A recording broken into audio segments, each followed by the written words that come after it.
Hi folks, Chris Janzon EXP Australia and welcome to your August 2020 local market snapshot in review here and now. Well folks, looking back on the month that was of July 2020, and we did see our local property market experience its first negative growth, albeit modestly, at negative 0.2%. However, the positive news to point out is that this is the first month that we've seen negative growth since August 2019.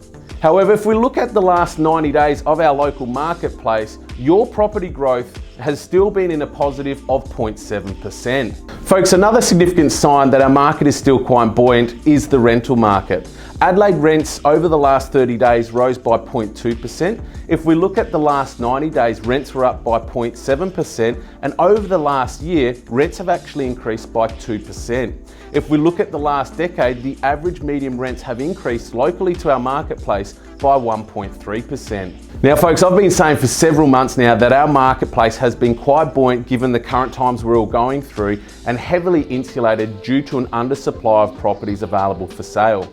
In fact, if we look at the last 30 days, statistics are suggesting that for every one home that came to market for sale and the opportunity for buyers to buy, that 1.3 transactions occurred for properties that sold. So that again is telling us that there is an undersupply and that there's more properties transacting than properties replenishing those that are going under contract to sold and settled. The average days on market for our local marketplace over the last 30 days was 42 days for properties to sell, in comparison to that of 12 months ago, pre-COVID-19 marketplace of 49 days average for a home to sell. Now looking at the last 30 days folks, if we look at vendor discounting, now to explain this in simplistic terms, what vendor discounting is simply what a property comes on for and what it eventually sells for. Obviously the best position any homeowner and seller can be in is getting their property onto the market and selling up within their property's price expectation or price range. However, vendor discounting is measured by what a property potentially came on at as an advertised price initially and what it sold for eventually. And whatever that difference was between what it was listed for and sold for, that percentage is equated as a vendor discount.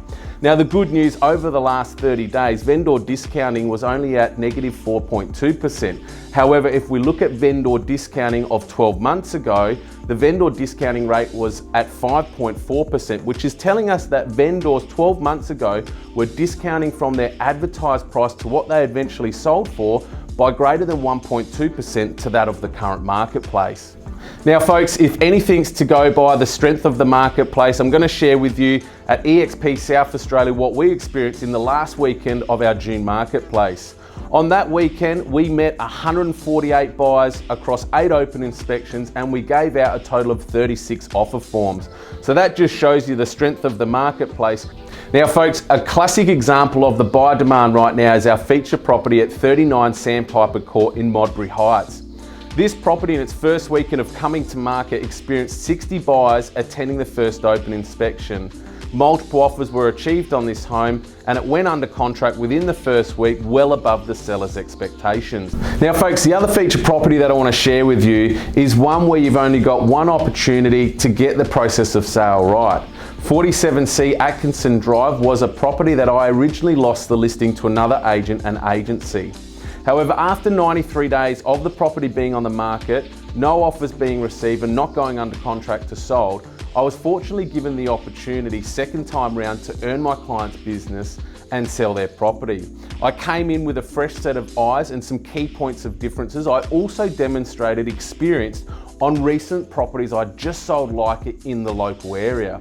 And I'm proud to announce that at 47C Atkinson Drive, after 93 days of being on the market and no result, I've delivered a result within 1 week and we've gone under contract well within the price range. So I always believe the best decision you can make when appointing an agent is not based on promises, is based on experiences, market share, and what their proud points of differences are, as I demonstrated here at 47C Atkinson Drive in Burton.